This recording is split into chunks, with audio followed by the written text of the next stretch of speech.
Nang mamatay ang Panginoong Hesukristo sa krus ng Kalbaryo, binayaran niya ang ating mga kasalanan, past, present, future. Alam po dapat natin yan. Tapos, nung binayaran niya ang ating mga kasalanan, binayaran din niya ang ating mga karamdaman. Ibig sabihin, pinagaling niya ang lahat ng ating karamdaman. Tapos, binigyan niya tayo ng kapayapaan. Yon, di ba? At tinanggal niya ang boses ng condemnation sa atin. There's no more condemnation sa mga na kay Hesukristo.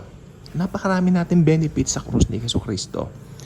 Yang kapayapaan na bigay ni Lord, sabi niya, I give you my peace, not as the world gives. O, pansinin niyo yung salita ni Jesus dito. Not as the world gives. So sa makatuwid, may ibinibigay palang peace ang mundo. False peace. Peace na pansamantala. Peace na deceiving. Okay. Ang mga tao kasi dito sa mundo, to see is to believe. Amen? Kaya yung mga taong nananangan sa mga tao, sa kapwa-tao nila, halimbawa, umaasa dito, kasi itong taong ito, popular ito. Kailangan dumikit ako dito. Lalo na ngayon, malapit ng eleksyon. Ganyan ang peg ng mga tao ngayon. Pansin niyo ba? Ay, ito kaibigan ko to. Kasi mayaman. Subukan mong maghirap yon, iiwanan niya ng mga kaibigan niya. Biblical ba? Opo, nakalagay po sa Proverbs.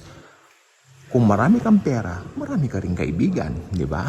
Kaya sabi ko sa inyo, ang mundo punong-puno ng kababalaghan, punong-puno ng kapaimbabawan. Real talk po tayo dito, mga kaibigan ko at mga kababayan. Naranasan ko pong lahat ito. Pag wala kang impluwensya sa mundong ibabaw na ito, pag wala kang impluwensya, maliit ang tingin sa'yo. Pero itong gusto kong sabihin, maski wala kang impluwensya sa daigdig o sa mundong ito, kung meron ka namang Hesukristo sa puso mo, daig mo silang lahat. Daig natin silang lahat.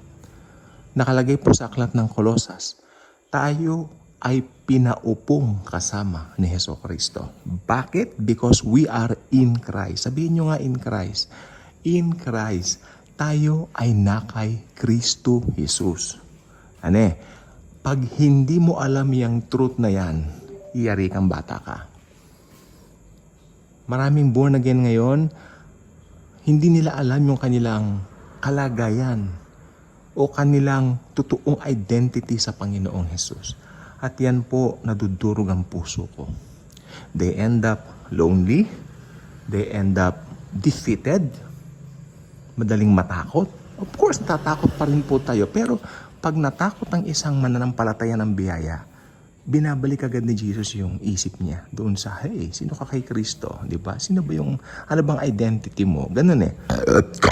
Yan po ay proven sa akin. Sorry po doon. Proven yan sa akin dahil talagang minsan darating ka. Kasi yung boses ng condemnation, galing yan sa Diablo. Galing yan sa Diablo. Bakit ko nasabi? May nakalagay pong talata sa Bible, accuser of the brethren. May tinatawag na nag-aakusa sa mga mananampalataya. Sino yun? Si Satanas. Halimbawa, nagkamali ka. Wala na. Sira ka na sa mga tao. Di ba? Wala kang kakampi. Kala mo lang yun. Kung maniniwala ka dun sa mga nagsasabing boses na yan. Pero kung alam mo kung sino ka sa Panginoon, abay maraming kakampi. Nandiyan ang mga believers. Hindi ka papabayaan ng mga believers na iba kasi alam nila ang tama sa mali, hindi po ba? Kaya kung nagkamali ka man at humingi ka naman ng tawad, di ba? Bakit naman hindi gagawin ng kapatawaran sa iyo? Di ba? Ganyan po ang mundo. Ganyan ang mundo. Sa mundo, mahilig silang mangundem, kala mo wala naman silang kasalanan. Bagkos, kabi-kabila naman, ginagawa sa dilim, ginagawa ng lihim. Di ba? So, ayan pong gusto ko pong sabihin po sa inyo. Ang mundo pong ito ay talagang punong-puno ng kapaimbabawan. Kaya maraming tao ngayon ang talagang nangangailangan kay Hesukristo. Kay Hesukristo lang ang tunay na kaligtasan, tunay na kapayapaan, kagalingan ng katawan. Ibig sabihin, gusto din ni Jesus, healthy tayo. Yan ang tunay na diwa ng Christianity. It's all about Jesus. And when you have Jesus, you have everything. Believe me, you will enjoy His peace. That's all for now. God bless.